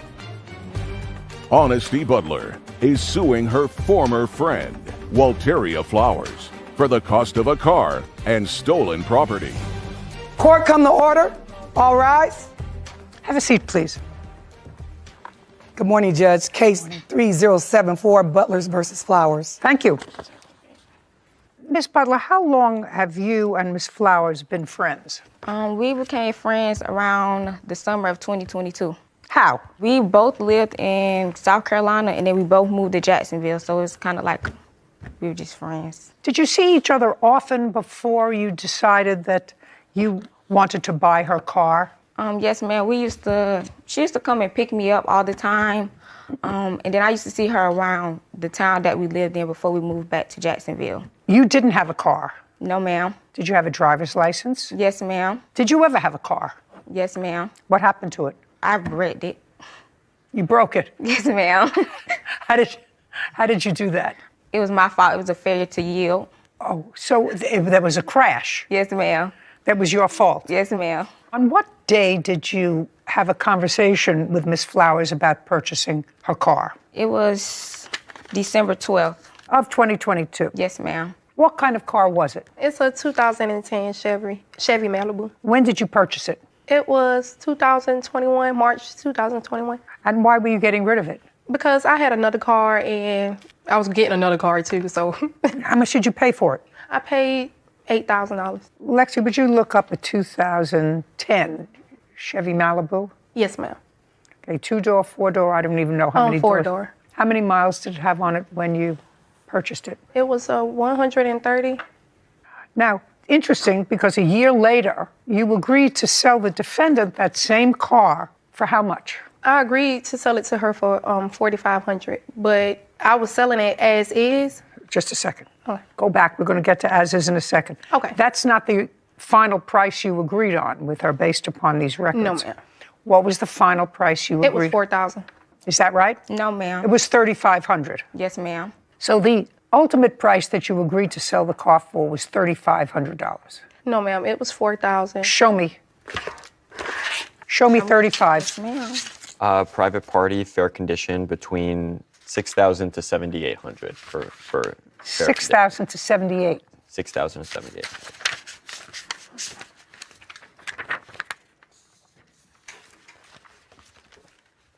Thank you.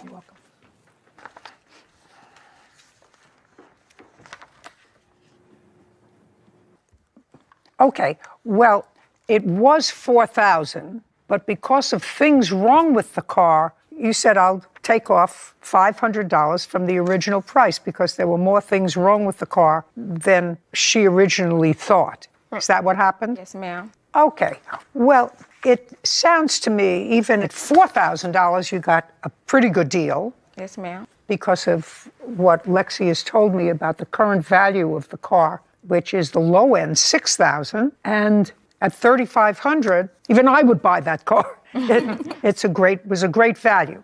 This is what your case is about. It is your claim that you made all but $100 worth of the payments Yes, ma'am. on the car, and then the defendant, unbeknownst to you, came to your house at night and repossessed the car. Yes, ma'am. You say you only owed her $100. Yes, ma'am. Defendant says you owed her $7,000, but I think she's relying on the $4,000 figure. Is that right? Yes, ma'am. Okay, so that's where the discrepancy is, and you took the car back. Yes, ma'am, I did. Part of that had to do with, I gather, the two of you having an argument. Yes, ma'am. We fought. Two of you having an argument. I'll get to that in a second. Because you have a counterclaim. Yes, ma'am. You want the money back that you put into the car. Well, not actually what I paid for the car, and also the belongings that was in the car. Okay, let's get rid of the belongings. She did have some stuff in the car. Yes, ma'am. And you have it with you? Yes, ma'am. I have some of it with me, like her debit card and her purse that she had in there. Okay, and what about the iPad? She never had an iPad in there. Okay. I took a picture of everything. Okay, Cassandra, would you go over there, please? Take all of that stuff and move it over to the other table. Those cards belong to her? Oh, this one's my ID. Okay. So now you want back what you paid for the car. Yes, ma'am. The defendant says you didn't finish paying for it. She had every right to repossess it. Let's take care of the car first. Yes, ma'am. How long did you drive the car? From December of 2022 to May of 2023. The beginning of December? No, ma'am. Around the middle, like All right, my so- first payment was on the 12th. Okay. When did you repossess the car? I got it June 4th. So let's make it January, February, March, April, May. So you had the car 5 months. Yes, ma'am. And you have the car now. Yes, ma'am. So she owed you really $100 when you took it back. Who paid the insurance on this car? Everything was still in her name. So she paid for the insurance. Is that right? Did you have insurance on the car or not? No, ma'am. No. Let me understand this. She's driving around with a car that's in your name that doesn't have insurance on it. Yes, ma'am. Where is the car now? It's parked in my yard. Where's the title to it? I have it. I'd like to see it.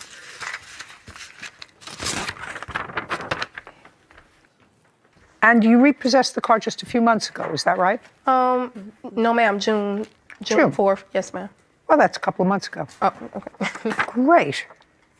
Where's the back of this title? I just sent it as evidence. I don't have the title with me, but that's the title. It's in my name. Have her sign this. You're signing over the title to the car for her. Sign it over. I'll notify. Sign it over to her. We're going to give you the $100 that she owes you. Sign it over to her.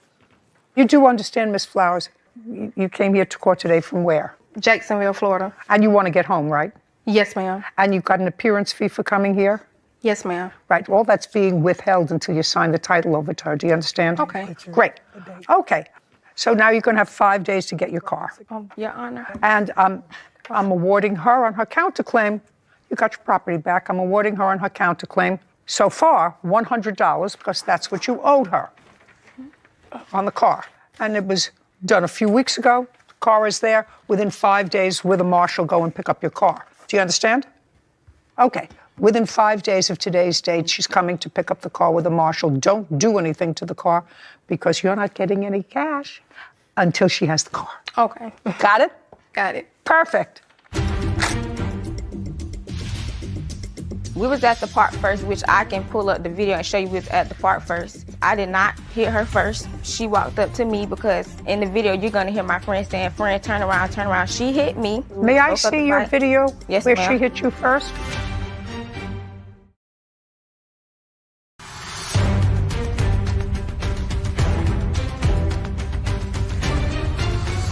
Honesty Butler claims her former friend, Walteria Flowers, owes for the cost of a car and stolen property. Walteria is countersuing for the balance of the car and an assault. Now, let's get to your counterclaim. I've already given you the remainder owed on the car, which is $100. But now your counterclaim is about an assault. Tell me when this assault took place. It took place on June 3rd. And what date did you retrieve the car, just from my memory? It was June 4th. Well, it was like 3 o'clock in the morning. Okay, so it was right after this fight? Yes, ma'am. Okay. So why don't you tell me what happened? Me and her, after, we got into the little argument about the car, I blocked her on everything and I just told her what she owed me. So she proceeds to threaten me, saying she would be at my house in my car, her and her cousin. So me and my... Can I see what you're talking about? Yes, ma'am. Did she tell this to you on the phone or in text? In text, miss. I'd like to see the text. I have a voice recording of her saying it. Oh, yeah, I'd like to see that. Even better. Though I'm deaf, it's even better. Now, is this argument, by the way, while you're looking for it, this argument was about the balance due on the car? Yes, ma'am. It was something before that, but then it led to the car. I guess it's the service in here. It's having trouble. You don't have service? If you don't have service on the phone so I can hear it, I'll look at the text. Okay. Right here. Okay, yeah, that's... Thank you.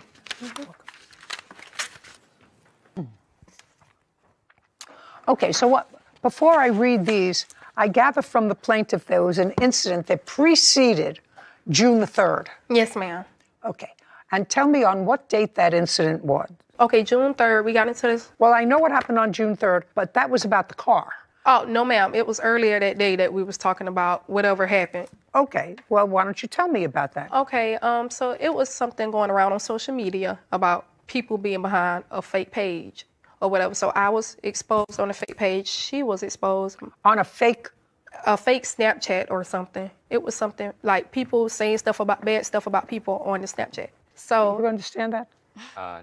Okay, so it was someone I thought it was a younger thing, and I just didn't understand it. So that's okay. Someone explain it to him. Okay, someone made Snapchat, right? Okay, someone made a Snapchat that nobody knows like who it belongs to. They posted pictures of me on there saying bad stuff about me. They posted something about her also, and about my baby's father and other people. So Honesty texts one of the girls that they thought it was behind it and told them that it was me. By me and her still being friends, I was lost. Like, why would you text someone that's not even friends with you saying that it was me?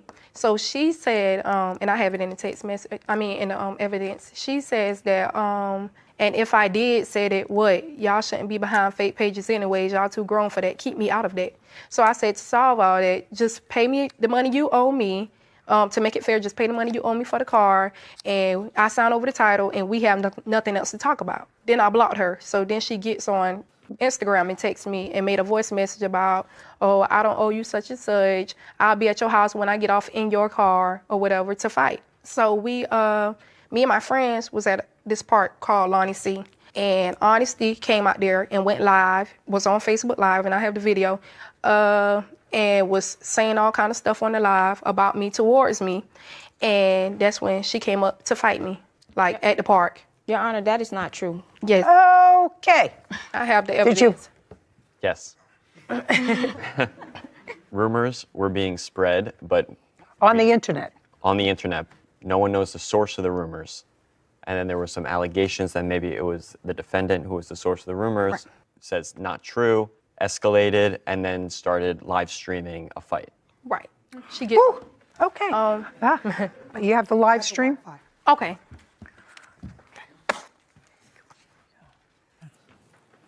Okay. So we just hit the play. Yeah. Oh my God.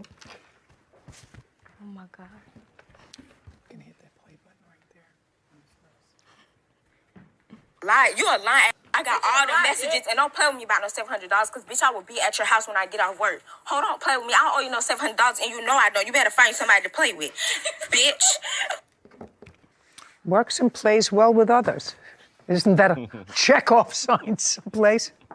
Okay, tell me what happened when you met with each other. I was at the park already, me and my friends, the witness. What were you doing at a park? How old are you? I'm 21. What do you do for a living? I'm in nursing school. How old are your children? 8 months and 2 years old. Who do you live with? It's me and my boyfriend. We got a house. Boyfriend, the father of these 2 children? Yes, ma'am. And you were at the park with your friend with your children? Oh, no, ma'am. It's just me, my friend, and my other friends. They always have stuff at the park, so. Where were your children? Well, one was in South Carolina, and the other one was with her grandmother. Which one was in South Carolina? My 2-year-old. Who was in South Carolina? I'm from South Carolina, so my family is there. Who was the baby with? Oh, her godmother. Why? Because we just sent her down there occasionally to be with her godparents. Okay. So you were at the park. You went to the park. No, ma'am, that is not true. I was with my friends and my cousin, and they had a graduation party. My friends was there. We went there after work. We was at the park first, which I can pull up the video and show you we was at the park first. They came to the park afterwards. I did not hit her first. She walked up to me because in the video, you're going to hear my friend saying, friend, turn around, turn around. She hit me, and I don't understand how it's assault because as they're breaking up the fight, none of the people I was with May I broke up see the your fight. video Yes, where ma'am. she hit you first? I'd like to see that. Okay. That's terrible. I don't understand it when women fight. I can't understand when men fight either, but you sort of expect it of them. But I never understand how women can do physical contact with other women in anger. All right, let me see what she's got.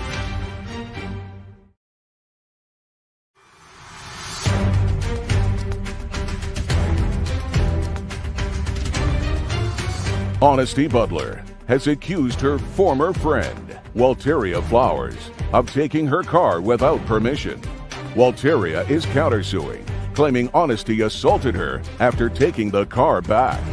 She's going to show me a video, Miss Flowers. Yes, ma'am. And her video, according to her, let me just get this straight, is going to show you hitting her first. No, ma'am, it's not. It's not. I'm sorry. It's not going to show her hitting me first, but it's going to show me walking, and my friend is going to be saying, turn around, turn around. When I turned around and basically I dropped my phone, she hit me, and that's when we went to fight. But that's not going to be on the video. You're kind of going to see it a little bit.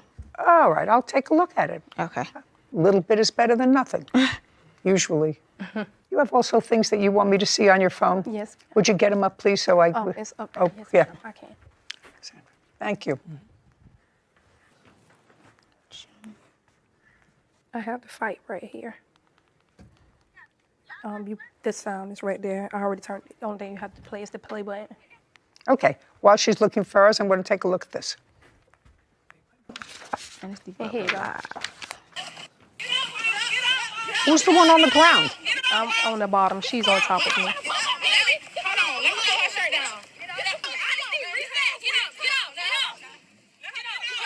It's terrible. I don't understand it when women fight. It's just so... I mean, I can't understand when men fight either, but you sort of expect it of them. But I never understand how women can do physical contact with other women in anger. Can't understand it, not in anger either. All right, let me see what she's got.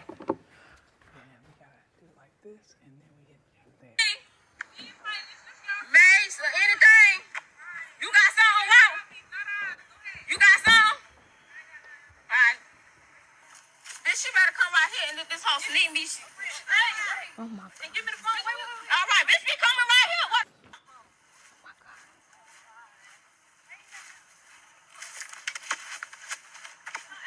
Bitch.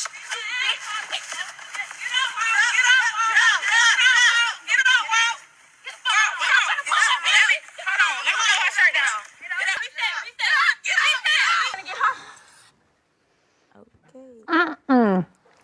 looked to me like there were times in that video when she was on top and times when you were on top. I never got on top. She kicked me in the face and all while I was down. I would never got on top. Just said, were you wearing the red pants? Pajamas, yes, ma'am. Yeah, you were wearing the red pants, right. I'll take a look at your pictures. It seemed as if somebody else who was in that mob, and it was very hard to tell, was kicking somebody. Your Honor, that was me. I kicked her. We were fighting, and her witness is she jumped in the fight, and she actually hit me in the head. Love a person who tells the truth all the time. Right. Thank you. No. Okay. Ladies shouldn't fight. You shouldn't be in the same place together if you're not getting along together. You don't go to the park together. But this was a fight. Looked to me from that video is that you were both willing participants in that altercation. So I'm dismissing your counterclaim, with the exception of the $100 that she owes you for the balance of the car.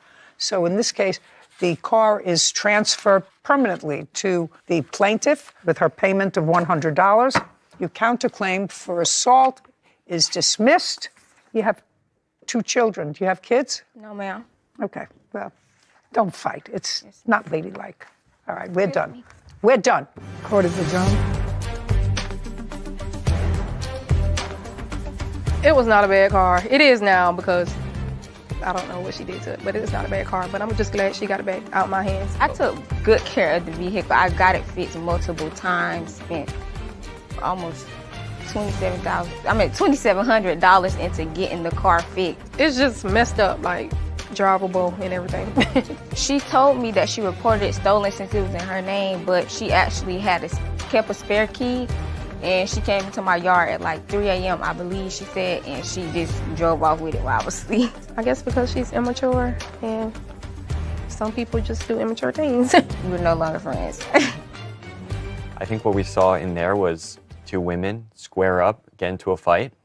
Obviously, no one wants to see it, a terrible result, but you play stupid games, you win stupid prizes, and the court is not going to step in and figure out what happened here. Yeah, you're right. You're right. People generally shouldn't fight. I always find it unnerving when I see women who are supposed to be triple process thinkers, all women, but especially somebody with 2 young kids. Take yourself out of harm's way. Don't put yourself in harm's way. But if you do, don't ask, you're right, don't ask, of course, for your help. Absolutely. Thanks. Had this habit of turning his music up so loud. So I called the police. The next day I get out of my car and he calls me. Did the 2 of you ever see each other socially? Just the 2 of us? Just the 2 of you. This is Judy Justice. Robin Schepler is suing her former neighbor, Garrett Tappendorf, for a mobility scooter and harassment. Court come to order. All rise. Have a seat, please. Hello, Judge. Case 3053, Schepler versus Tappendorf. Thank you. You're welcome. Ms. Schepler, am I correct that the 2 of you were neighbors in a mobile home community? Correct. How long had you been neighbors in the community where you lived? 2 years. Did the 2 of you ever see each other socially? Just the 2 of us? Just the 2 of you. One time we went for a Friday night fish dinner, yes. Other than the one-time Friday night fish dinner, did you ever go out socially with him? Either 2 of you or another couple or... With other neighbors in the mobile home park. Your case is about a scooter that you sold to the defendant. Correct.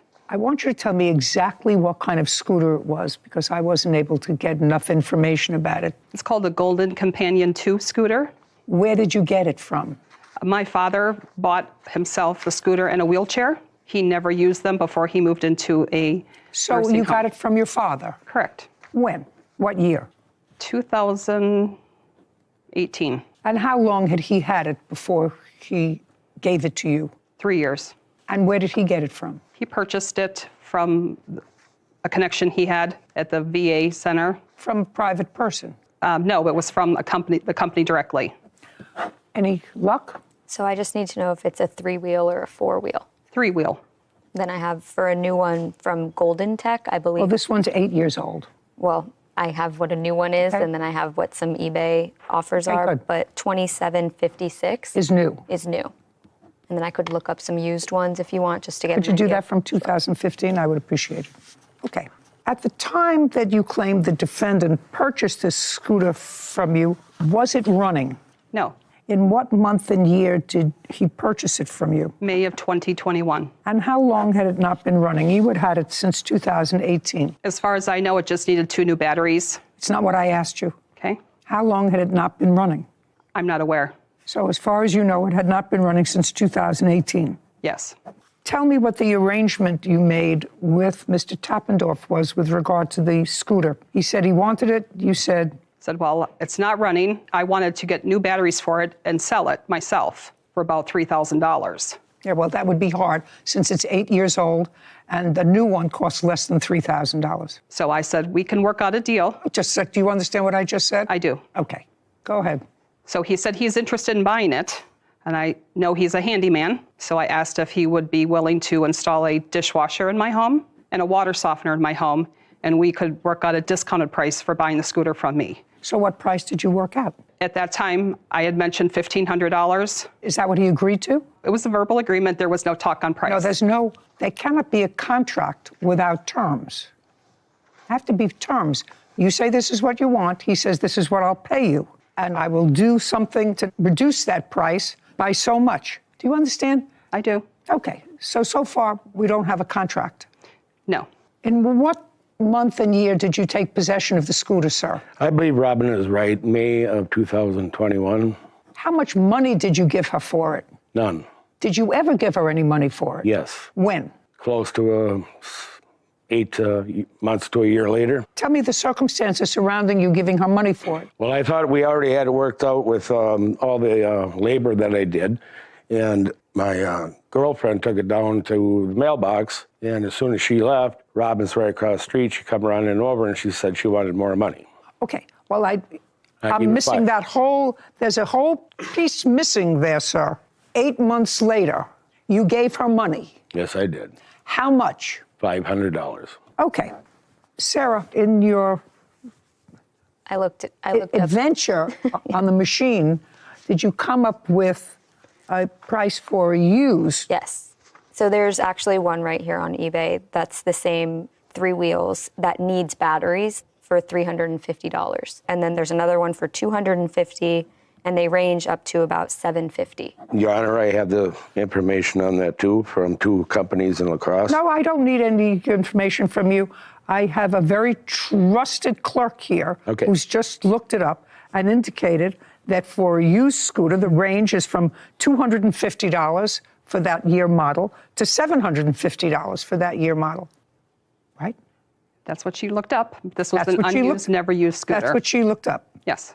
Also, if I may ask you, Your Honor, or show you, it is a manufactured... So far, you're not losing, sir. So I don't know what you want to contribute to this. I have an old flip phone with the date on it. It was manufactured 05/28 of 2007. Okay, so it wasn't 2015, it was 2007. That's what I found on the scooter. Kevin, can I see the document that the defendant referenced? Okay, I'll show you. No, you had it right over there. This one? Yeah.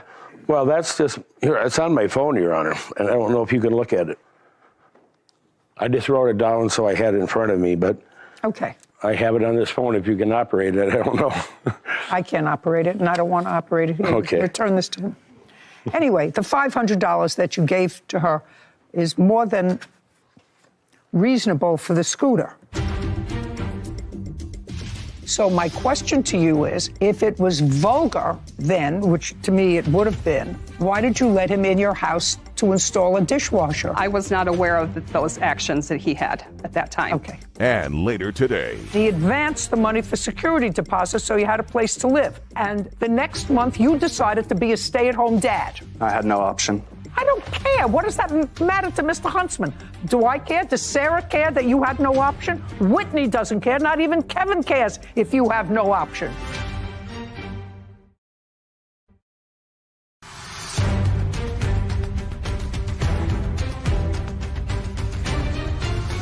Robin Shepler claims her former neighbor, Garrett Tappendorf, harassed her for months, and owes for a mobility scooter. Now, you did other work for her. Tell me what other work you did for her. The work that I performed for Robin was she had no dishwasher there. So I cut the cabinet out, prepared a spot for the dishwasher, had to go through more cabinets to get the plumbing over to the sink. Then it needed to have electrical work to power that up.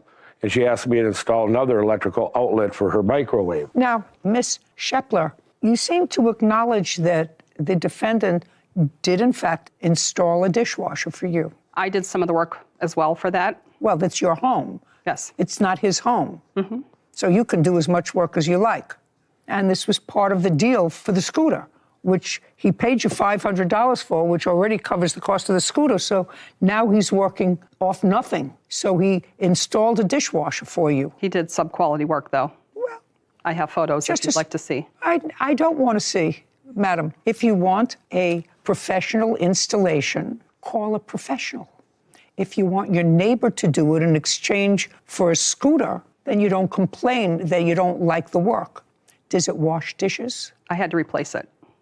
No.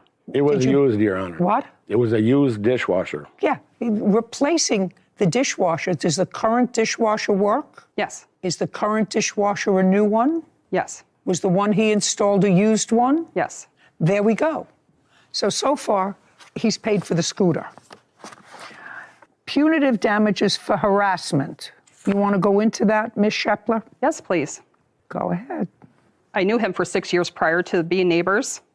In that time, we would have community fires, bonfires, and he had this habit of turning his music up so loud. Just a second. Give me a month and year. This specific time for the last time was on March 16th.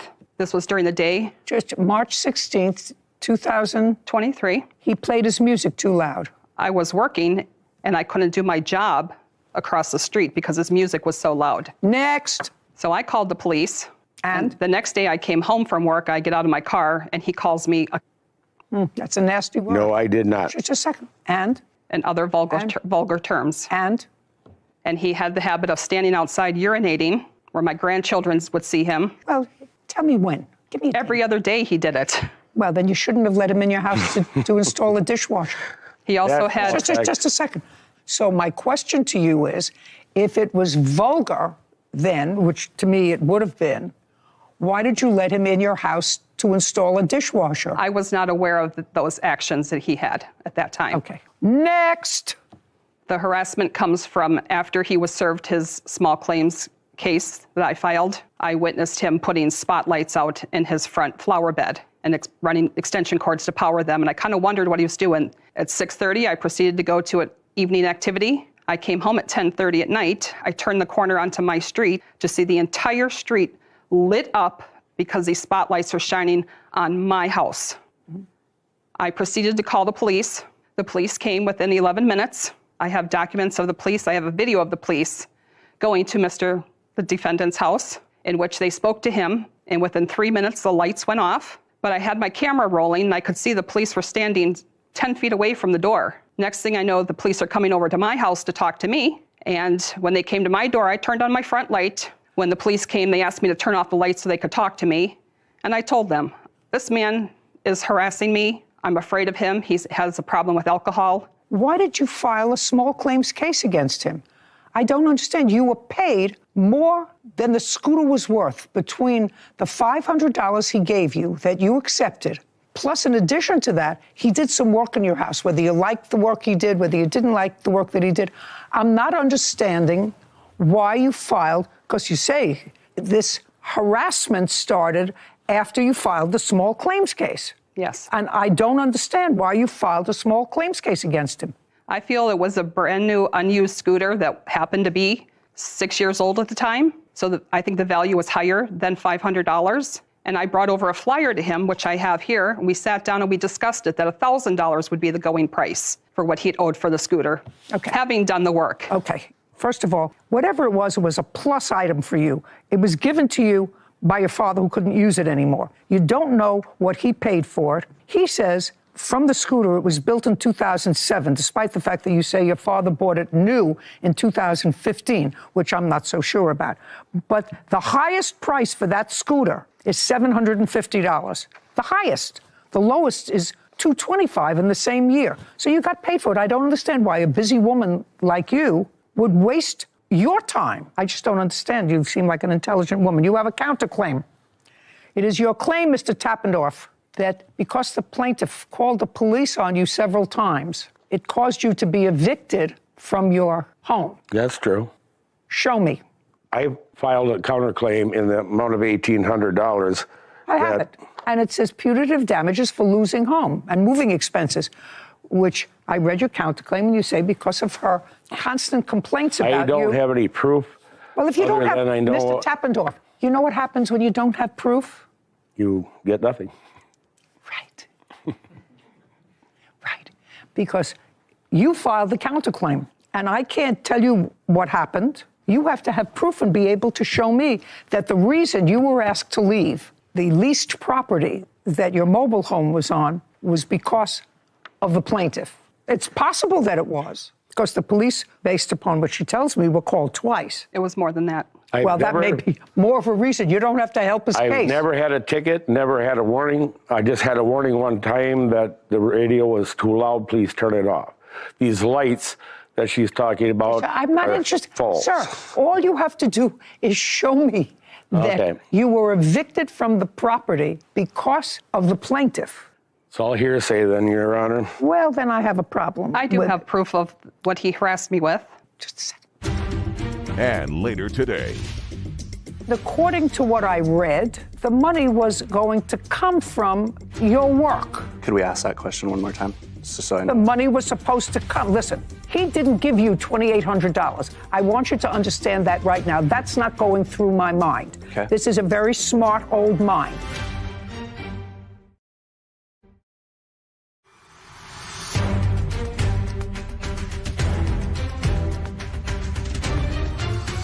Robin Shepler claims her former neighbor, Garrett Tappendorf, harassed her for months and owes for a mobility scooter. He has no case. Why are you helping him? I'm not helping him. I have my own case against. No, your case is dismissed against him. Thank you.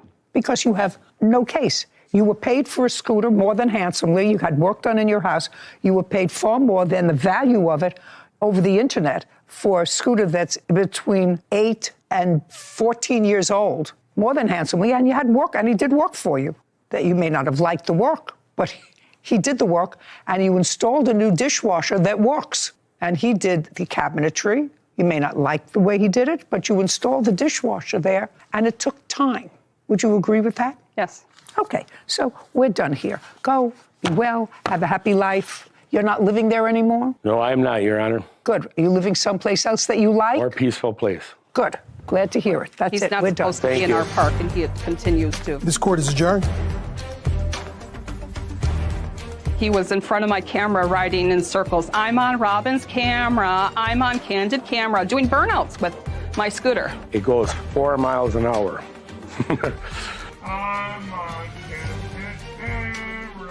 He taunted me with the scooter, and he knew he owed me more money on it. I have another girlfriend that lives in the neighborhood, and they're all jealous of her, and they just want me out of there now. Well, he's been evicted from the park, and all of the people are very happy that he's no longer there. That defendant has definitely watched you before. He knew he had no proof, and he knew he was going home because of it. But, I mean, I guess at least be honest. When you come in, he knew he didn't have it, but... What do I have? Got nothing. Yeah, at least he knew it was hearsay, and he knew you weren't hearing it. I actually thought he was...